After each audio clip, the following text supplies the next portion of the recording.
Hey everybody, it's Jennifer J. Welcome back to episode 79 of Moving Forward. We are going to be in Matthew today. That's in the New Testament. It's going to be in the Gospels, so it should be easy for you to find. Remember John, how to get to John, and it's just going to be to the left. So find Matthew chapter 14, and you can read that. I'm not going to read it to you today, but only because I have a lot to get through. And most of you probably know the story if you've been in church at all. It's the story where Jesus sends the disciples to cross the Sea of Galilee, and he goes up in the mountain to pray, and then he comes to them walking on the water. And so most of you know that story. If you don't, or if you haven't read it in a while, I would recommend you go back and read that. But before we get to that, I did have a sermon by my pastor, Terry Mackey, called Provisional Particles. Nope, Provisional Particulars. And he said, God provides on time and in time. He was talking about that he provides before the deadline. So I know that we've often heard that he's an 11th hour God, you know, he swoops in at the last minute, but he's not. I mean, he's always on time, and he's always in time, even if it's milliseconds before the deadline. Like, he's going to be there. When you need him to be there, that's when he's going to be there, and not before. So he said God steps between the tick and the tock, and he will provide in time and turn things around. And I just thought that was really a good way to think about it, between the tick and the tock, like just that fast, and he's there. He said, we can't predict what God will use. God is sovereign, and he can do what he wants to, when he wants to. So he used the story of Abraham and Isaac, when Isaac asked his dad, what will we have for a sacrifice? And he said, the Lord will provide. And they used the word in the Greek. The word lamb has two different words. One is for a lamb and one is for a ram. But he used the Greek word for a lamb, and God provided a ram.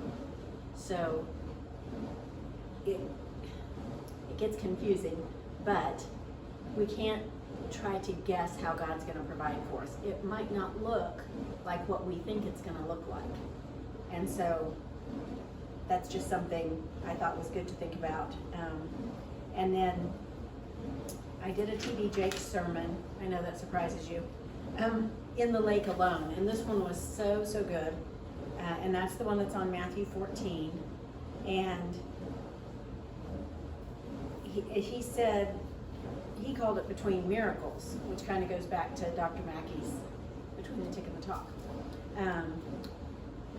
But he asked questions like, why are the disciples still in the lake? It wasn't a long journey to get across to the lake. It was a short journey. But yet, like, the lake is small enough that you can see the other side. You know how you can go to some lakes and you can't see where they end. But this was a small lake. They could see the other side of it. It wasn't that big. But they're stuck in the middle of it. And they should be done with it, is what he said. So sometimes we're stuck in the middle of something that we should be done with. But then sometimes we can see where we're going, but we don't know how to get there. And we can underestimate what can happen between here and there. And that might be what happened to them. You know, storms popped up really quickly and without notice on the Sea of Galilee, and so they might have thought it was fine, and then they get halfway across and it wasn't so fine. It was a big storm. But we can do that too, and underestimate what can happen between here and there. And that's why we need to always be in prayer, because we don't know what the next moment holds. We don't know if the phone's going to ring and someone on the other end has bad news. We don't know if we're going to trip and fall and hurt ourselves and end up in the hospital. I mean, we just don't know. We don't know what the next moment brings. So we always need to be prayed up. He said to forgive yourself. I know a lot of people are stuck there with not forgiving themselves for something they've done. Even though Jesus has forgiven them, they beat themselves up internally. So don't do that.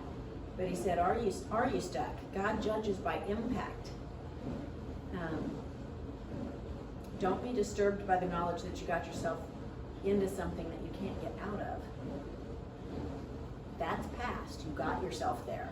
That's history. So now the thing you have to focus on is how to get yourself out. And with Jesus, all things are possible. So don't get stuck and beat yourself up. All you have to do to go backwards is let go. If you're,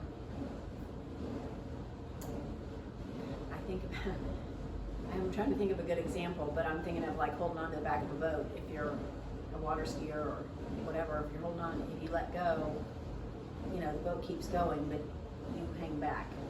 And so success is being stuck, otherwise you'd go back. So if you're stuck, don't look at that as a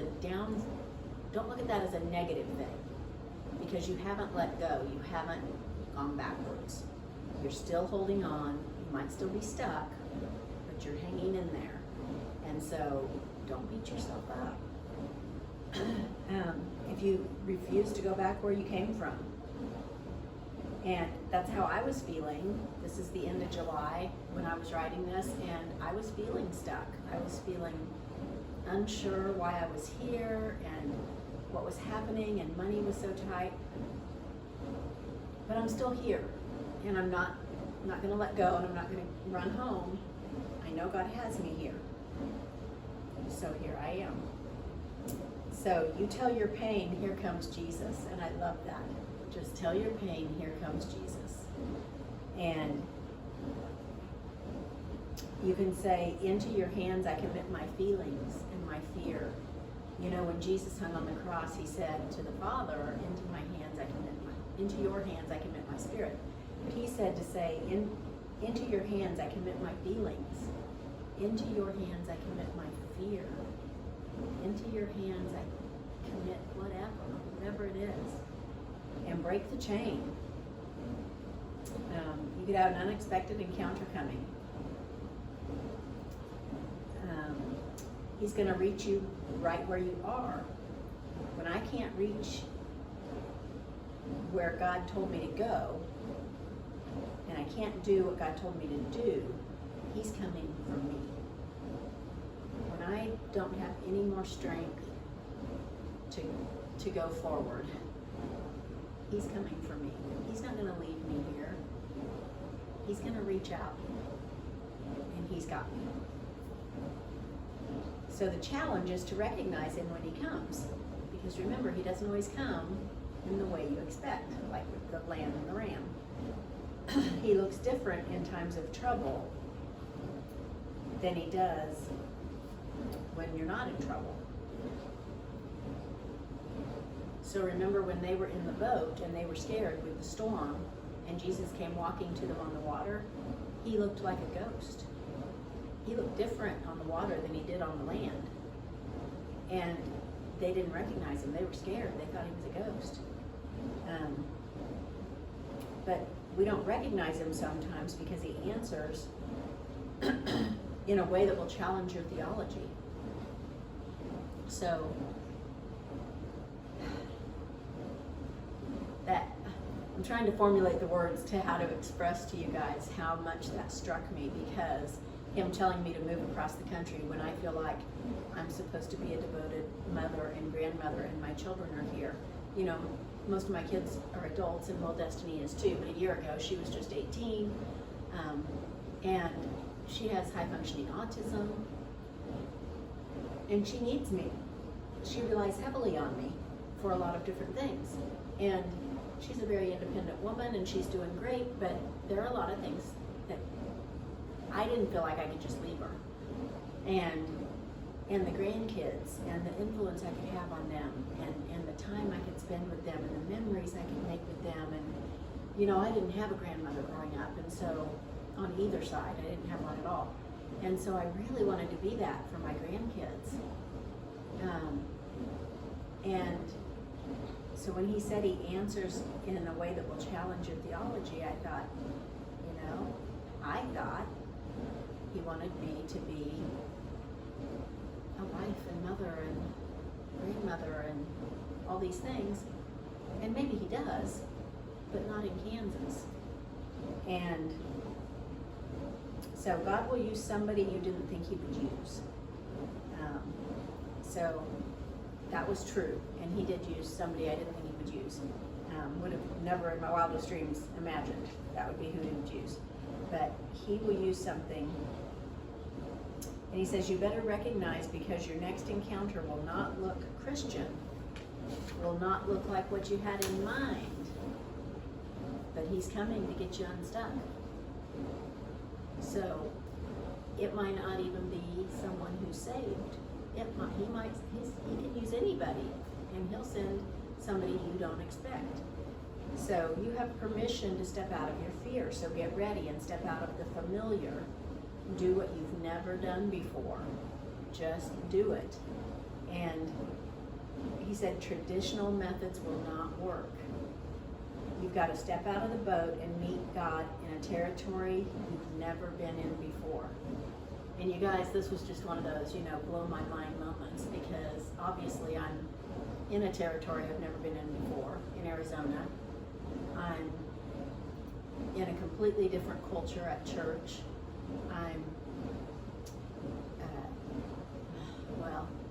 still working at my day job at home, which is kind of the same, but also I got a part-time job at Target for a while, and so I was meeting lots of people from around the world that were going to ASU. Very diverse community up there, very, very cool to meet so many people from around the world. But when he said you've got to step out of the boat and meet God in a territory you've never been in before, I thought, yeah, that's what I'm doing. And it's scary. And he might not tell you to move across the country or whatever, but is he asking you to move across the street? Like, not physically move, but like move your body and go talk to your neighbor? Is he asking you to reach out to somebody at church? Or somebody, maybe one of your kids' friends, parents? It's always kind of scary. But if he asks you to do it, you better believe he's going to be right there with you. So, step into an area you've never been in before. It will be disruptive. Mine was certainly disruptive. But you got to get ready for another dimension. And so you just have to do it. Remember about the wounds. And he cuts us so that we'll flourish. So it's hard. It's not going to be an easy thing, whatever it is. But once you do it, you're going to be like, that wasn't so bad. God will give you the power.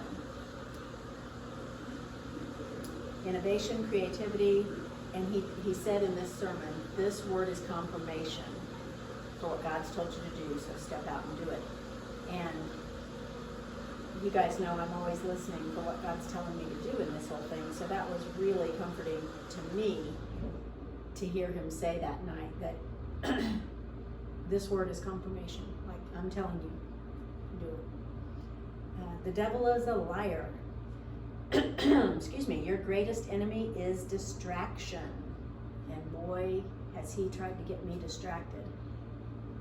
First of all, I have ADHD, so it's not hard to get me distracted. But I also have hyper-focus ability, and so I just pray through that and pray for God to keep me hyper-focused instead of distracted, because Satan does use everything he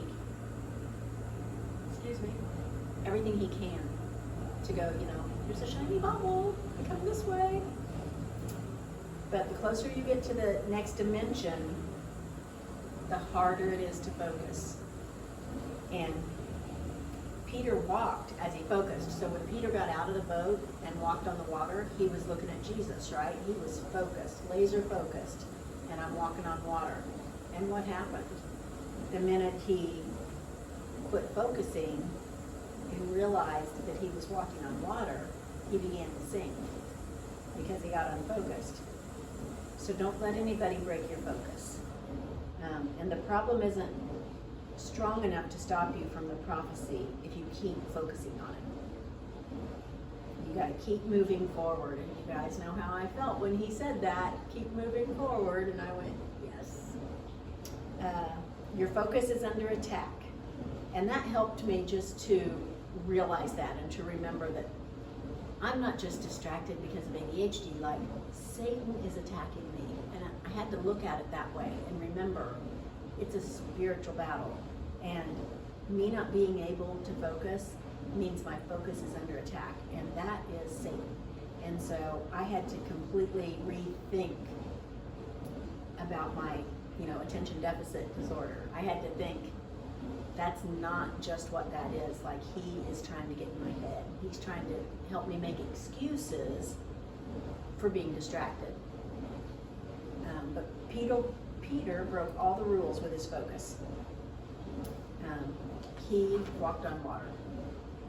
Under pressure, though, you can forget what you have. So Peter began to sink, right? But Peter knew how to swim. Peter was a fisherman. He was out on that water all the time. He certainly knew how to swim. But under pressure, you forget who you are. And so, he's crying out for God to save him, totally forgetting that he knows how to swim. And so, under pressure, we can forget what we have. So don't forget what God gave you. Know what your spiritual gifts are. Know what your spiritual strengths are. And it's okay to say those out loud and say them to Satan. You recognize you got them from God, and you're not saying, I'm so great, but you have to remember that you have those gifts and that God gave you those gifts. So don't forget to breathe when you get a lot of weight on you. Breathing is taking care of you while you get there. So don't lose you. And that was also good for me because I was kind of losing me a little bit. I'll maybe talk about that in another episode when I have more time, but I was kind of losing me a little bit. I wasn't being built up by other Christians. And so it was easy to lose myself a little bit. But you're good at knowing what God can do, but remember what you can do too. So I thought that was a good reminder. But he said immediately Jesus stretched forth his hand. And God can stretch. Jesus is God's arm. And it can stretch across the galaxies, you guys. When Peter called out, immediately Jesus answered him and reached out for him. And he's reaching out for you too. The wind stopped when they got back to the boat. It was all under control. So what looks like it's out of control is being controlled. So they had this whole storm and they thought things were out of control and they were scared and all this stuff was happening. But the minute Jesus stepped in the boat, the storm was done. Like it was just gone. It was all under control. And we might feel like we're in a storm, but remember that Jesus has control of it. Jesus has control of your storm too. So I am going to stop there. There's just so much more good stuff and I want to keep going, but I'm going to stop because I haven't timed this and I don't know how long I've gone. But we will pick it up from there the next time. And I hope you guys got something good out of this. I got lots of good stuff from it. And so if you would, type in the comments something about what you found to be good, or just type out, step out of the boat. Step out of the boat. Just type it on the line, step out of the boat. And that way it'll help you remember too that you can step out because you're going to stay focused on Jesus, and you're going to stay focused on your calling. You're going to remember the gifts he gave you. You're not going to forget yourself or lose yourself. You're going to get to the next dimension where God wants to use you, even if it hurts. All right. Bye-bye, guys. We'll talk later.